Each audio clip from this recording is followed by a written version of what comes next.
What's up guys, it's Widgeon TV here. Fallout 76's map is going to host a diverse selection of mutated beasts. Some with claws, some with wings, and some that will be out of this world. For the naive Vault Dweller, these creatures may appear to be the biggest threat, but in the cranberry bogs of West Virginia, you can find a special form of flora called carnivorous plants that are uniquely adapted to living in the acidic, nutrient-poor conditions of this region. These carnivorous plants normally eat things like flies and other small insects, but these plants grew several times their normal size when exposed to high amounts of radiation. That means these plants are no longer interested in mere insects. They are now looking for bigger quarry.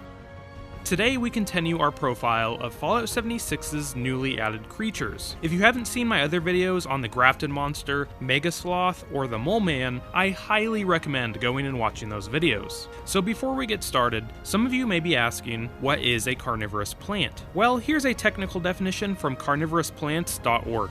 First, the plants have to capture and kill prey. Second, they have to have a mechanism that facilitates digestion of the prey. And third, they have to derive a significant benefit from the nutrients assimilated from the prey. So to put that in more human terms, carnivorous plants eat things like insects, spiders, lizards, mice, rats, and other small vertebrates. Carnivorous plants pull off this trick by using specialized leaves that act as traps. Many traps lure prey with bright colors, extra floral nectars, guide hairs, and other leaf extensions. Most carnivorous plants will grow without consuming any prey, but they will grow much faster and reproduce much better with nutrients derived from their prey. So these are things like the Venus flytrap, who can close around an insect in order to effectively eat it. Other plants like the purple pitcher plant, which we'll be talking about later, uses a nectar-like liquid in order to lure in insects. It traps them with this liquid also. It's sticky, so if it gets on the wings of a flying insect, it will not be able to fly or climb out of its pitcher-like leaf.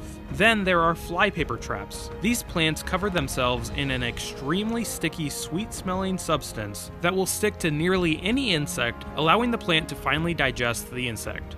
These carnivorous plants have adapted this way because they primarily evolved in nutrient-poor acidic soils. They are consequently extremely sensitive to soil pH, but can deal with the nutrient-poor soil by deriving nutrients from the insects they catch, making these plants extremely hardy and hard to kill. The two carnivorous plants native to West Virginia's cranberry bogs are the purple pitcher plant that I mentioned earlier and the sundew, which is a flypaper trap. These two plants seem to have crossed their DNA in Fallout 76 because the plant we see in the concept art and in the no-clip documentary seem to have characteristics of both plants. As you can see here, it's colored a bright purple, and these appendages here look like pitcher traps that can be found on the purple pitcher plant. But these smaller finger-like appendages look like they could be used in the same fashion as a flypaper trap. So I'm not exactly sure what specific plant we're looking at here, but I think we can make some assumptions about the purpose of this creature. In the no-clip documentary, the narrator specifically refers to this plant as an intelligent plant. Giant sloths,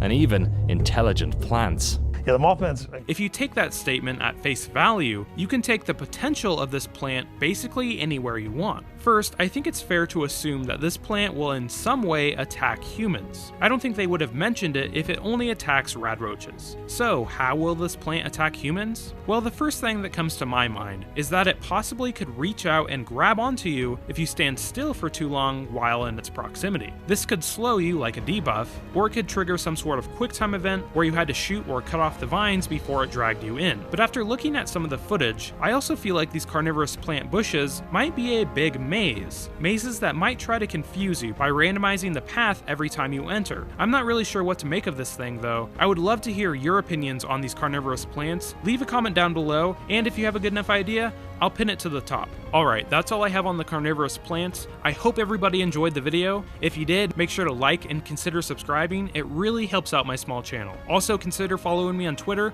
It's the best place for me to keep in contact with you guys. But anyway, this has been Widgeon TV. Thanks for watching, guys.